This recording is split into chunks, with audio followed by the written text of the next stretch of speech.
con perspectiva femenina. Soy Lorena Pereira y quiero invitarlas a que no se pierdan nuestra conversación del día de hoy, donde estaremos conversando con Montserrat Bordas, educadora y coach de padres, y Cristina Báez, publicista y top 5 de MasterChef República Dominicana. Cristina, Montserrat, muchísimas gracias por acompañarnos hoy. Gracias por la invitación. Gracias por la invitación. A ustedes nuevamente. Entonces, nada, me gustaría empezar el primer panel o el primer tema de nuestro panel del día de hoy con un tema que encontré sumamente interesante que tratáramos, porque es un tema que aparentemente viene en boga, no nada más en el país de Inglaterra, que es el tema que vamos a tratar, sino también a nivel mundial, que es la necesidad de que las sociedades, las diferentes culturas y los países tienen de que se promueva lo que es la igualdad de género en sus sociedades.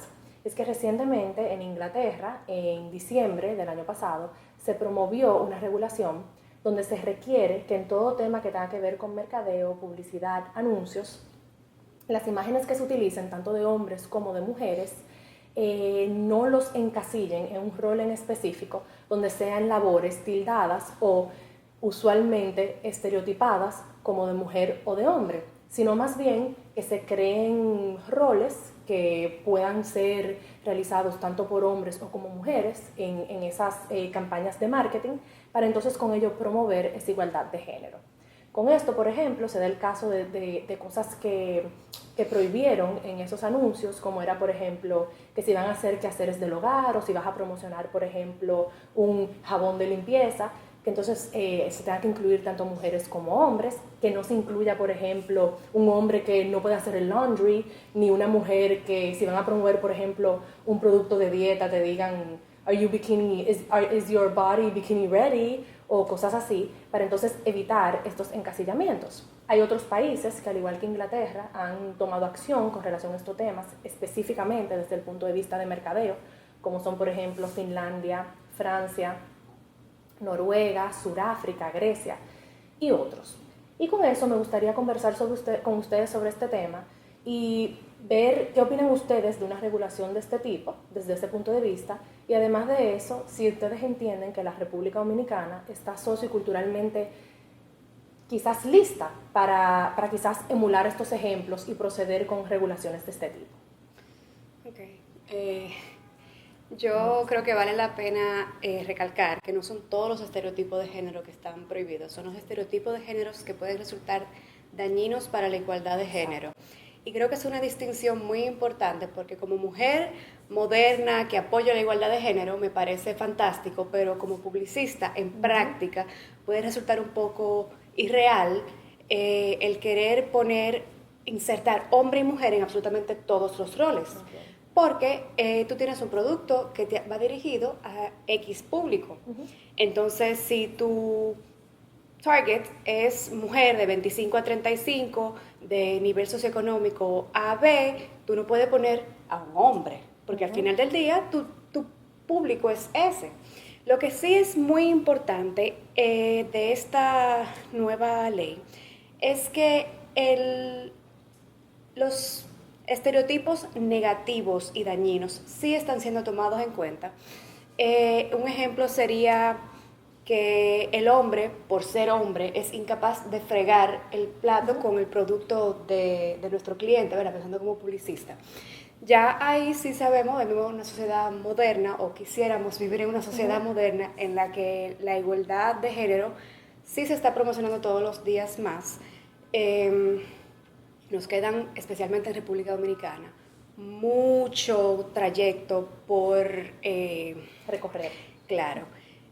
Por ejemplo, yo ahora estoy embarazada y mi esposo, desde que yo quedé embarazada, yo no he vuelto al supermercado, porque somos una pareja que nos dividimos las labores del hogar equitativamente. Yo cocino, mi esposo cocina, o sea, nos repartimos todo de manera igual. El que puede lo hace y el que está ocupado en ese momento, trabajando o lo que sea, dice, güey, ayuda, para que sea un balance. Y creo que en República Dominicana tal vez no es la mayoría de los hogares que funcionan de esta manera.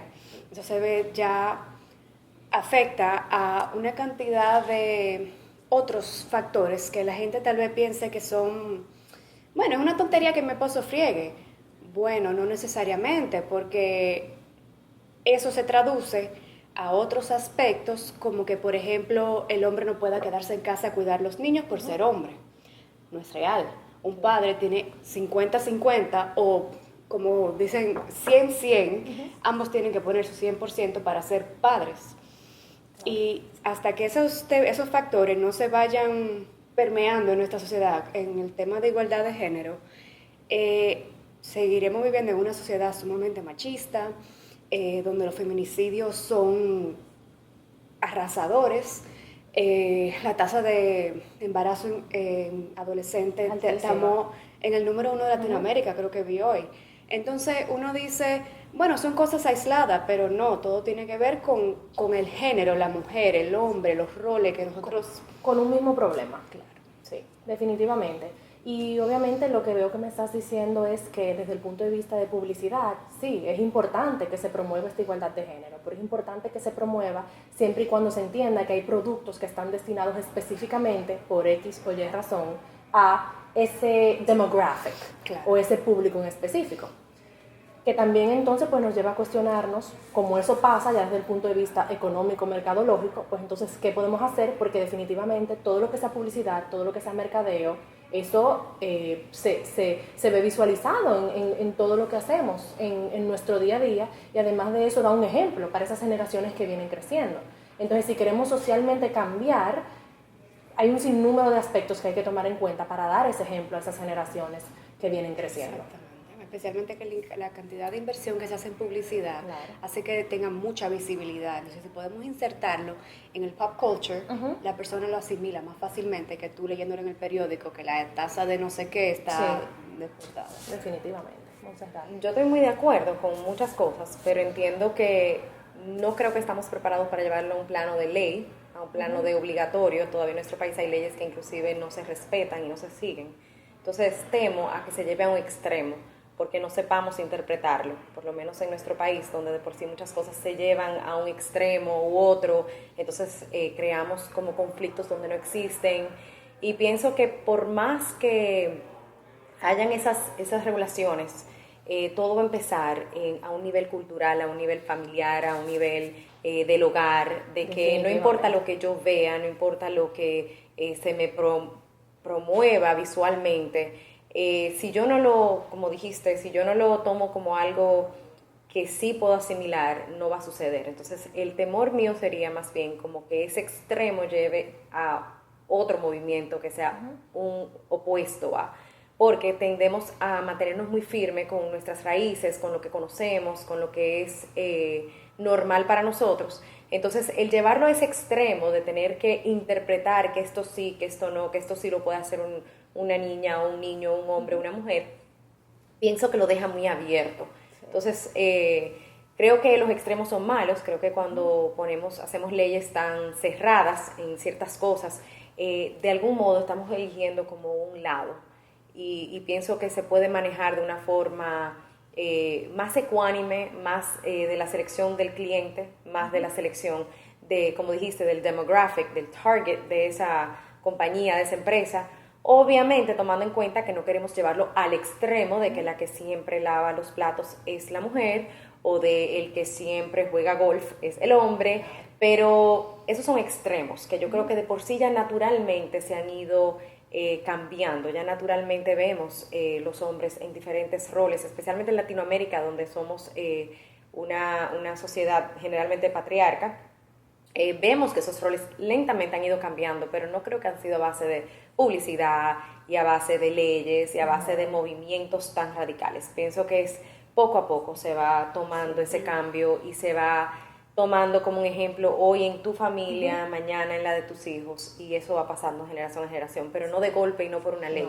Las leyes tendemos a romperlas, tendemos a querer saber por qué existen. Y hay otra prioridad ahora mismo. Bueno, en nuestro país sí, pero generalmente como quiera existe ese deseo de irle en contra cuando hay algo tan rígido como una ley. Sí, y definitivamente es algo que ha ido cambiando y ha ido cambiando, tal y como tú dices, Montserrat, de manera generacional. O sea, ya nuestras mismas generaciones no tienen el mismo patrón que tenían nuestros padres. Que tenían nuestros padres, nuestros abuelos, y viene cambiando por la misma realidad social y la misma realidad del mundo. Lo que sí es importante es que con la igualdad de género, desde cualquier aspecto que venga, ya sea mercadeo, publicidad, hogares, escuelas, como lo quieran ver, la idea es que se entienda que lo que vas a hacer, por ejemplo, desde el punto de vista de tu trabajo, de tus labores, de lo que hagas en tu casa o no, no viene determinado porque seas mujer o hombre, sino más bien que viene determinado por tus gustos o tus intereses. O tu cultura. O tu cultura. Así mismo es. Y con eso, pues entonces me gustaría pasar a un segundo tema, que es un tema que me gustaría tratar con ustedes porque creo que quizás desde el punto de vista de la experiencia de cada una de nosotras, que ya somos mujeres que hemos tenido que tomar ciertas decisiones en nuestras vidas importantes, y es el tema de que Serena Williams, una de las atletas reconocidas en el mundo del tenis, de muchísimo éxito, últimamente dio unas declaraciones recientemente donde explicaba que su trayectoria para llegar a la cima y lograr el éxito que tiene hoy en día fue un poquito diferente a la trayectoria que recorrieron otros tenistas que vinieron compitiendo y creciendo con ella para llegar a la cima. Y explicaba que usualmente la trayectoria de un tenista, estos primeros compiten en lo que son considerados como los torneos junior, para luego entonces pasar a lo que son considerados como los torneos Masters, los Grand Slam y los torneos que ya vemos en grandes palestras a nivel mundial. Y dice que en su momento sus padres, que no fue que ella no compitió en estos torneos juniors, pero que sus padres prefirieron promover en ella y en su hermana la práctica constante y no necesariamente la competencia y asistir a todas esas competencias. Y que hoy en día ella le atribuye parte de ese éxito a que ellos tomaron quizás una decisión desviada o diferente para caminar su propio trayecto. Y que en aquel momento en que tomaron esas decisiones, muchas personas le dijeron, ustedes no van a llegar así, el que vino atrás nadie ha llegado de esa manera, el trayecto es otro. Y con eso me gustaría preguntarles a ustedes cuál es su perspectiva con relación a ese approach, qué opinan de un approach de este tipo y quizás considerar, bueno, yo por ejemplo soy súper pro diversidad, cada quien es lo que es, tienes que ser auténtico contigo mismo, tienes que promover y lograr las cosas conforme a tus ideales, tus valores y lo que tú consideres. Pero al mismo tiempo hay una línea gris en donde dices, bueno, yo soy de esta manera y quiero lograrlo de esta manera, pero también aprender un poco del trayecto o de la experiencia, el caminar al andar de otros que ya recorrieron ese camino y dejan ciertas huellas. Y obviamente Serena Williams es un balance, muchas cosas dependen de las situaciones. Serena Williams es un outlier, no todo el mundo es una Serena Williams. Pero, ¿qué opinan ustedes con relación a esto? Bueno, yo pienso que cada vez más las personas, los padres, van a tomar decisiones muy parecidas a los padres de Serena, donde van a decidir otros caminos para que sus hijos lleguen a la misma meta o a una meta distinta o tengan otros propósitos. Creo que cada vez más se está viendo que los exámenes, que serían esos torneos, que esas pruebas se han ido eliminando, precisamente porque no muestran realmente la capacidad de ese niño o de ese adulto en ese rol. Simplemente es una marca más, un cotejo más en esa lista de cosas que hay que llenar ese requisito. Pero vemos a Steve Jobs, como él no hizo la universidad como lo hiciera otro. Sí, pudiéramos decir que un outlier, pero también es un valiente que se atrevió a hacerlo de otra manera. Y vemos que cada vez más los centros educativos han ido evolucionando. En nuestro país todavía tenemos mucho que crecer, pero donde ya vamos a más práctico, a más lo que nos gusta, a más otras formas de llegar a un final, a un destino, sea cual sea el que quieras lograr, en el caso de ella de ser una tenista profesional. Pero en otros casos no necesariamente hay que seguir a todo el mundo, lo hace de la misma forma. Creo que es más bien como una lealtad ciega hacia el proceso, donde pensamos que vamos a llegar a esa cima, que vamos a llegar a ese resultado. Inclusive vemos atletas que han pasado por todo eso y luego dicen, pero hice todo y no llegué. Entonces no necesariamente es el camino que nos va a llevar a ese éxito, o nos va a llevar a esa profesionalidad, o nos va a llevar a lograr esa carrera o lo que sea que nos planteemos. No, y las situaciones cambian, los años pasan. No es el caso, por ejemplo, de alguien que quizás lo logró hace 10 años y una persona que viene subiendo ahora, Depende también de quienes te toquen en el camino, en el caso de ella, por ejemplo, de contra quién te toque también. Y definitivamente que sí, es un balance y depende mucho de la situación. ¿Qué opinas tú, Cristina? Que debe de ser un balance, porque tú puedes tener tu checklist perfecto de cómo lo hizo esta persona súper exitosa con su trayecto tradicional y seguir exactamente los mismos pasos y que no se te dé. Tal vez tú no fuiste auténtico a ti contigo mismo en tu trayecto al tratar de seguir ese checklist, y entonces se refleja en los resultados que obtuviste. Tal vez tú, tratando de seguir los pasos de alguien, no forjaste tu propio camino.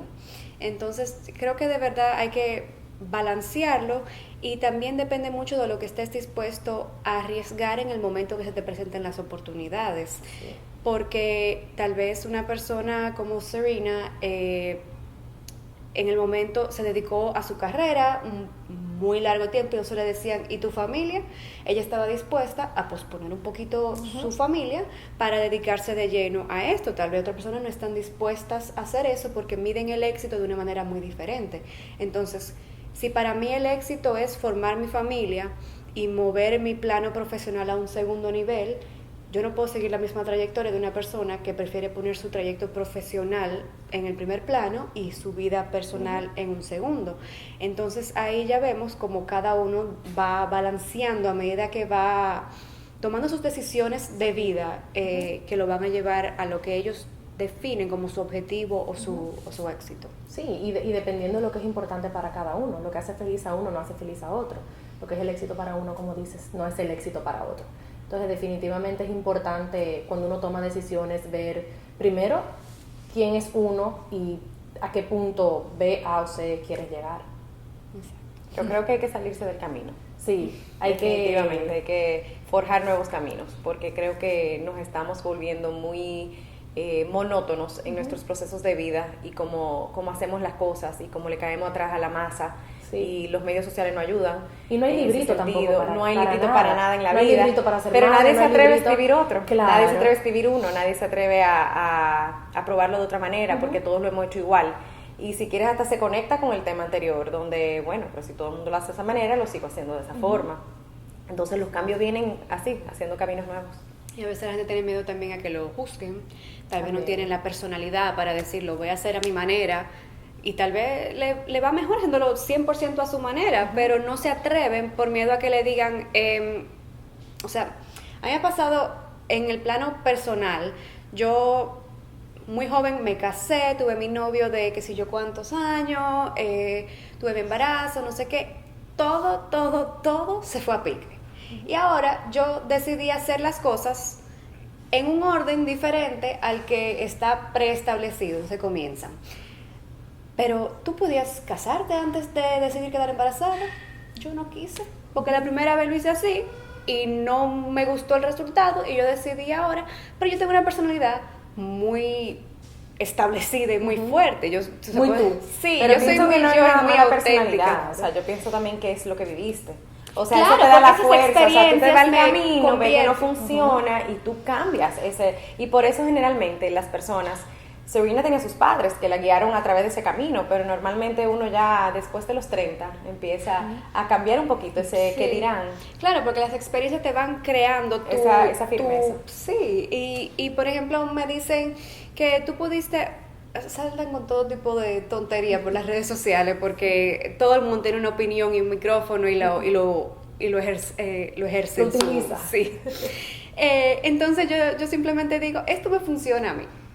Y estoy 100% confiada en todas mis decisiones, porque yo hice ya mi balance mental. Entonces, si a mí ese balance y esa toma de decisión me funciona y estoy feliz con mi decisión, o si me estrello contra una pared y me va mal, igual yo tomé mis decisiones basadas en mis consideraciones propias. Responsable por lo que estás haciendo. Exactamente, que no es que, por ejemplo, si alguien te da un checklist, te dice, tú vas a ser feliz siguiendo estos pasos, y después los pasos no te llevan a la felicidad. El responsable es el que te dio el checklist, no tú. Exactamente. Exacto. Es más fácil así, culpar a otro. Y en la medida en que uno crece también, uno va perdiendo ese miedo al riesgo, a tomar riesgos. A mí me pasó. Yo estudié mi carrera inicialmente y tenía, por ejemplo, este proyecto en mente por mucho tiempo, y a mí me tomó mucho tiempo tomar la decisión de verdaderamente arriesgarme y hacerlo. Y tal y como dices, la idea es que uno se sienta conforme y feliz con lo que uno está haciendo, pero es una decisión propia de uno y tú dices, salió bien, y no salió bien, pero lo hice. No, y mantener en mente que no necesariamente el resultado va a ser el que otros creen o piensan, que simplemente es tu resultado y es para ti. Exactamente, así mismo es. Y con eso creo oportuno que pasemos a nuestro último tema del día de hoy, que también me lo encuentro sumamente interesante, y es que recientemente la fundadora de la organización Girls Who Code, que es una organización que se dedica a promover la igualdad en el área de la tecnología, y además de eso la escritora del libro Brave, Not Perfect, que es valiente, no perfecta, que promueve que rompamos con estos estereotipos o estas expectativas de perfeccionismo que tenemos muchas veces, que son inculcadas en nosotros social y culturalmente. Y ella habla como para romper con estos estándares de perfección tenemos que permitir que los niños y las niñas que vienen creciendo conozcan lo que es el fracaso, aprendan de ese fracaso y además de eso, como padres, como tíos, como abuelos, como adultos, le permitamos fracasar. Porque cuando permitimos que estos niños crezcan conociendo lo que es el fracaso, entonces no van a crecer con estas expectativas irreales de perfeccionismo y van incluso a atreverse a hacer cosas diferentes y nuevas cosas, porque muchas veces los niños y los jóvenes no se atreven por ese miedo a fracasar o a que sean juzgados por ese fracaso. Y compartí un ejemplo en esa entrevista que me encontré no nada más interesante, pero además de eso que lo comparto con ella, y es que ella es madre de un niño y dice, yo voy al parque y a veces voy al parque con mi hijo y tú escuchas como sin darse cuenta toman por ejemplo al varón y el varón se va a subir a un columpio o en unos monkey bars y le dicen, no te preocupes, ensúciate. Boys will be boys. Exacto. Si te caes, cáete, no pasa nada. Vuelve e inténtalo, no llores que tú eres un hombre, vamos, no pasa nada. Sin embargo, con las niñas son más, ten cuidado, no te vayas a caer, necesitas ayuda, no te ensucies la ropa, que vamos a hacer tal cosa. Y dije, wow, es verdad que muchas veces pasa, la gente incluso a veces lo hace sin darse cuenta o de manera natural, pero esto hace que estos niños crezcan con los varones pensando, no puedo ser vulnerable, y si no vuelvo y lo intento, entonces se va a notar como un fracaso, no voy a llorar.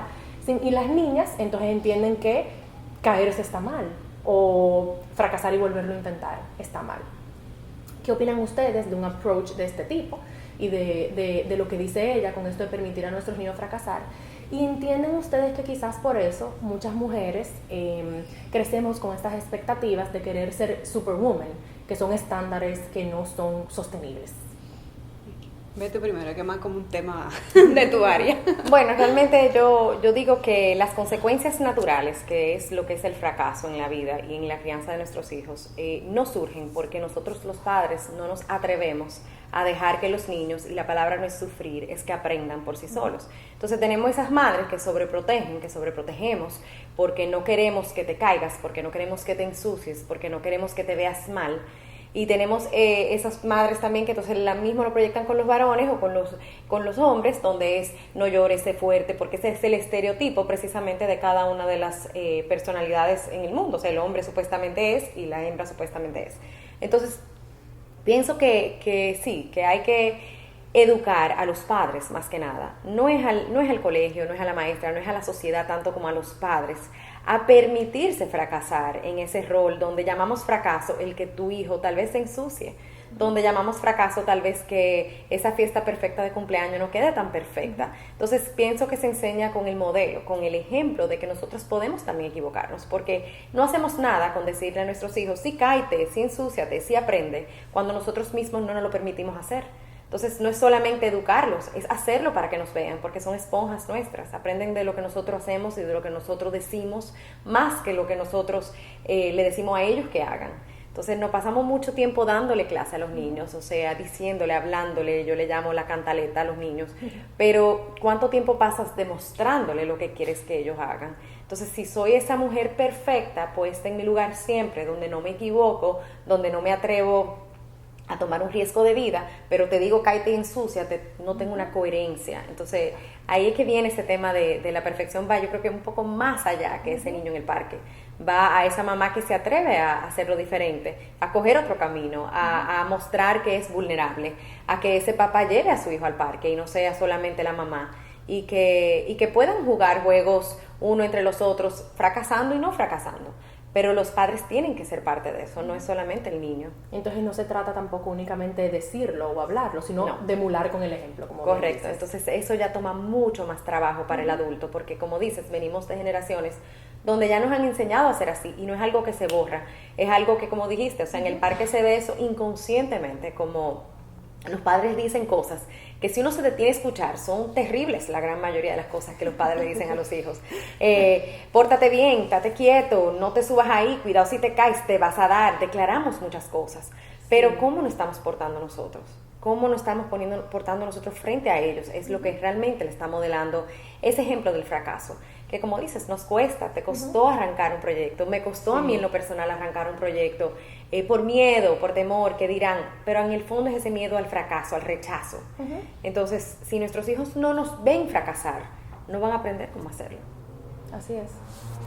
En el tema de parenting no tengo la experiencia como para hablarte así a fondo de los padres, los hijos, el modelo. Seguro en un par de años te lo puedo dar, pero sí lo puedo extrapolar a la vida ya de adulto. Vivimos en un ambiente en el que, por ejemplo, todos mis amigos entienden que si van a sacar un proyecto, tiene que ser un proyecto ya formado, perfecto, que cuando lo lancen sea exitoso. Y a veces nos quedamos tan cohibidos con ese miedo al fracaso que no tratamos nada en la vida. Entonces, cojo de ejemplo del tema anterior el caso de Steve Jobs. Steve Jobs no empezó Apple con una computadora perfecta, que todo estaba alineado, su compañía no era este ícono de la innovación desde el primer día que arrancó. Tuvieron muchos fracasos. Se hace camino al andar. Sí. Claro, tuvieron muchos fracasos y le tomó mucho tiempo llegar a ser lo que son hoy en día y lo que fue Steve Jobs en el momento de morir. Ya él es un ícono, pero él no empezó así. Pero es lo que dijiste tú de tu experiencia personal también, o sea, tú aprendiste de una experiencia y cambiaste tu forma de ver las cosas. Entonces, si no nos permitimos fracasar, nunca vamos a crecer. Nunca vamos a porque realmente aprendemos a través del fracaso.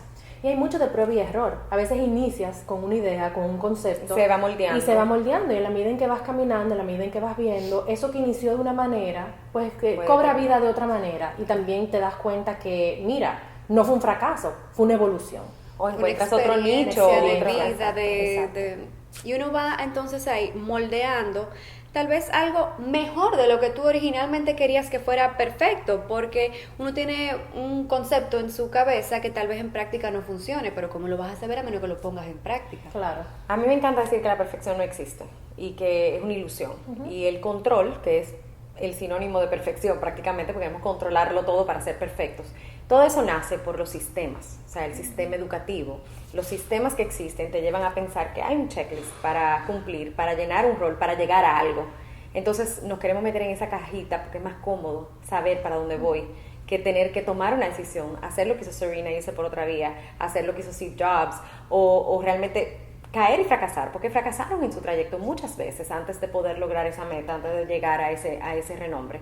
Entonces yo pienso que modelarlo, asimilarlo uno y vivirlo, entonces es el primer paso para poco a poco ir modelando a que los demás lo puedan hacer, inclusive en la vida de adultos, no solamente como padres, pero si no empezamos por nosotros los adultos, es imposible que los niños lo perciban simplemente por conocimiento, simplemente por voz, por decir. Sí. Y que también aparte de la crianza que reciben en la casa, son bombardeados todo el día con ejemplos de éxito. O sea, yo tengo amigas que me dicen, yo quiero ser influencer. Tú tal vez no sabes lo que esa persona, los influencers reales, ¿no? Sí. Esta persona que se dedican a subir fotos bonitas y no tienen ningún tipo de influencia, sino las personas que desde abajo se fajaron, crearon un following basado en su experiencia, en sus opiniones, que ha creado un culto en las personas que lo ha llevado a que su opinión importe. Hay gente que dicen, quiero ser influencer, pero quieren ser influencer aquí arriba. No quieren hacer No quiere pasar el trayecto para llegar ahí. Entonces estamos bombardeados constantemente con estos ejemplos de éxito y a veces la gente no ve el trasfondo de qué te llevó ahí. Pero tal vez ¿sabes esa persona se explotó 500 veces. Pero no hablamos de esas explotadas y ese es el problema. Eso, exactamente. O sea, hemos empezado a hablar cada vez más cómo hemos llegado a donde estamos, pero muy difícil un padre, un amigo te dice, no, porque yo pasé por esto y describe ese trayecto, inclusive en las redes sociales, como para que esa amiga diga, La vitrina perfecta. wow, mira lo que costó llegar ahí. Entonces, si empezamos a hablar un poquito de esos fracasos, por llamarle así, con los niños, con los compañeros, con la vida, entonces empezamos a modelarlo. Pero lo escondemos porque tenemos miedo a no ser perfectos. No, y a veces a la gente no le interesa, supongo que sí lo hayan expuesto, a la gente no le interesa saber la lucha que hay que pasar para llegar ahí, quieren la fórmula rápida. Entonces tampoco se molesta. Y la solución. Pero de nuevo, no quieren coger la responsabilidad de trabajar para. Claro. Que es muy fácil llegar ahí. Y ese bombardeo del éxito viene muchas veces mal fundado, porque todo el mundo toma unas redes sociales y publica el éxito, pero no publica la semana entera, por ejemplo, cosa tan básica como, no sé, Como planificar cocinó contenido. un bizcocho, miren qué espectacular el bizcocho, pero duraron la semana entera donde el bizcocho se le desparramaba. Eso no lo publicaron. Yo ahora, por ejemplo, publicaron el bizcocho, claro, que era el trayecto. El trayecto. Ahora yo, por ejemplo, he agregado un segmento en mi página de cocina, se llama Instagram versus realidad. Yo tiro mi foto súper fabulosa de mi plato terminado y después entonces hago así, ¡fuing! Y pongo el desastre que hay en la mesa real. O, por ejemplo, bueno, este plato quedó lindísimo, pero el pollo estaba crudo y al final de que yo tiré la foto tuve que meterlo de nuevo y lo he empezado, porque la gente de verdad cree. Me pasa que, yo quiero aprender a cocinar, pero yo no soy tan buena como tú. A mí se me han quemado muchos platos, muchos han sido incomibles. Yo no nací salí de mi mamá y dije, ok, aquí está Martha Stewart. Martha Stewart no nació siendo Martha Stewart. No. Entonces, Pero Todo prepárate, el mundo porque en el tema de la maternidad ahí es que viene el que hay que ser perfecto. Y eso también lo trato yo de hablar mucho de ello. Hago mi mom fashions, donde yo hablo como mamá más que como profesional de, óyeme, esto no es tan fácil, esto no es así, o sea, esto no es el librito perfecto, what to expect, what you're expecting, o sea, hay mucho más. Y lo que le pasa a una no tiene que pasarle a la otra. Correcto, La experiencia porque de somos una, sistemas diferentes. Exactamente, no son O experiencias sea, de otras. ahí va el fracaso, en hablar de él. Esa es la raíz para fomentar que se atrevan a no, fracasar. y también tener un círculo en el que uno fomente eso. Por ejemplo, yo con mis amigas, hay días que una confiesa, óyeme, tengo 3 días al borde de la locura porque mis niños están histéricos, no quieren dormir, qué sé yo qué. Y uno comienza poco a poco compartiendo eso y sacándolo, y uno se siente hasta aliviado de compartirlo con alguien que... Sí, porque uno no está buscando que otra persona esté de acuerdo y uno no está buscando que otra persona te diga, me pasó. Es simplemente como, wow, no me estás juzgando, mira, me das como ese apoyo. Y tal vez te toque la Simplemente. sorpresa de que, mira, Kina, yo también. Generalmente eso es lo que pasa. Claro. No estoy sola. No estoy, yo soy loca, exacto. Así mismo es. Pues Cristina Montserrat, les agradezco muchísimo que hayan compartido su perspectiva con nosotros, ha sido un placer y sé que será de muchísima ayuda no solo para ustedes, sino para todos los que nos estarán viendo también en este episodio. Un placer compartir con ustedes en el día de Gracias hoy. a ti. Gracias. Y gracias a ustedes nuevamente por compartir con nosotros, por ver el episodio hasta el final. No olviden de dar clic para suscribirse a nuestro canal y debajo del nombre de Montserrat y Cristina pueden también ver dónde pueden contactar sus cuentas para que puedan aprender un poquito más sobre todo lo de ellas. Muchísimas gracias nuevamente.